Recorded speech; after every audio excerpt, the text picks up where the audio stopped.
tazana anaty ny sary lanjaina maenty namidy maento any velany anarany mantsy maento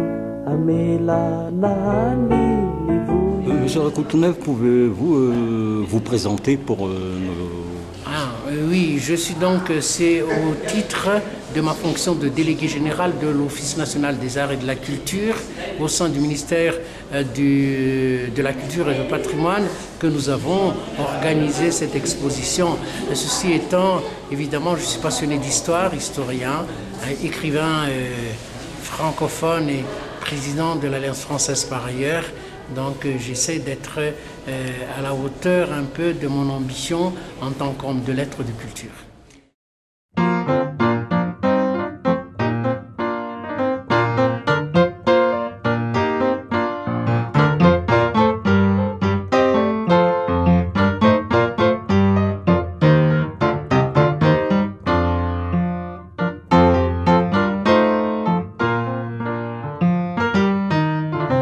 Riana la mangaku riarivuku rimerna Ndretrisai sini lukangako Vasa mimbola tava verina Nilukangana muraiku Nituluku sifisamana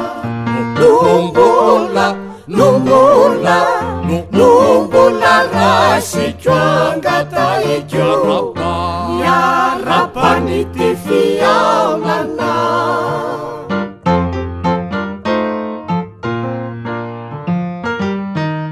Hautiriana la mangaku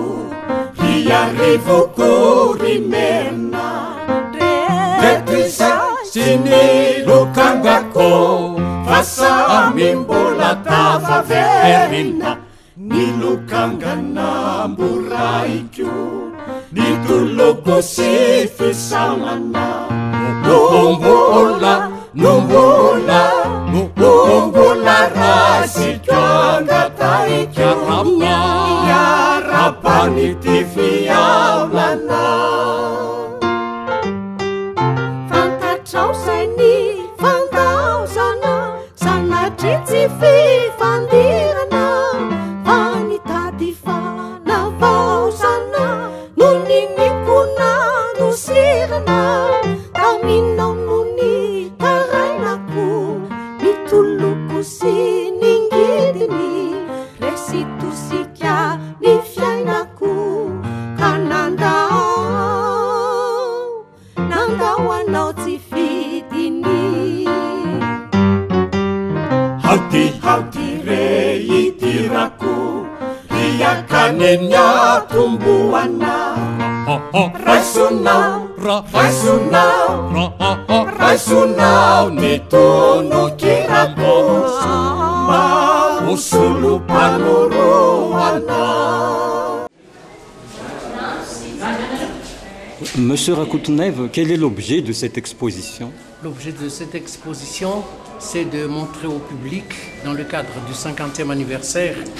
de la commémoration de l'indépendance, qu'avant la colonisation, Madagascar était déjà un État souverain, un État indépendant, avec les structures modernes, et que ce sont les marques de cette souveraineté qui ont été donc présentées au grand public, tels que les drapeaux et les fanions des anciens royaumes, les chants officiels, les sceaux d'État, les ambassades itinérantes et surtout les traités internationaux qui ont été signés par Madagascar avec les grandes puissances. Elle durera combien de jours? 10 jours à compter de hier,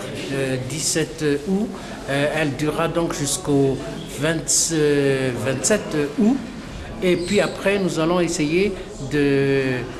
montrer cette exposition dans les régions pour être une exposition itinérante.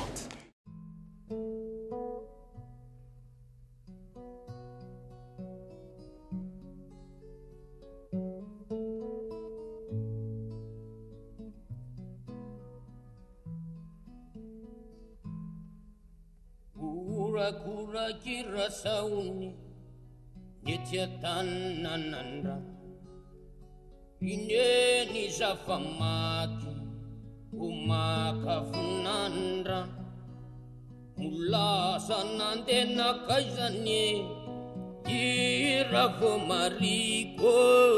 Ijena takaranwe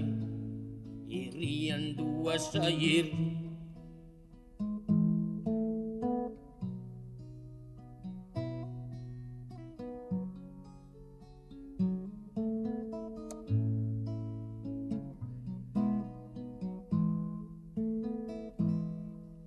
Mulasa Zirado Mari Mulasa Zirado Mari Mulasa Natakarano Iye Duasa Misi Andra Riva Apenga Sananda Leilao Lasa Natakarano Iene duasa Misi andra rivo Apendra sanandra leila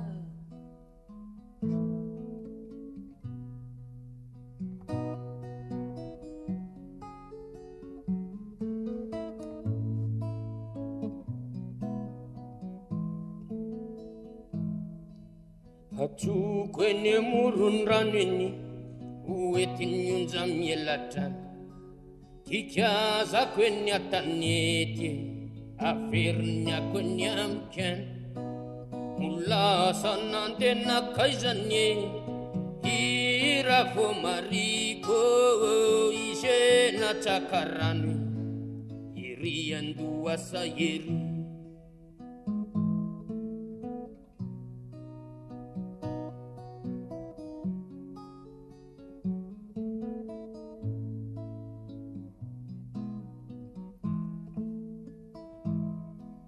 Ine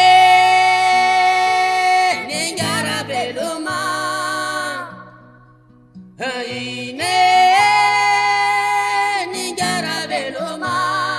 Go Ine kutumira ninize Mi babi fe anasumate Yubindani yatanano Utuna kafunambiyate Ine kutumira ninize Mi babi fe anasumate Yubindani yatanano Utuna kafunambiyate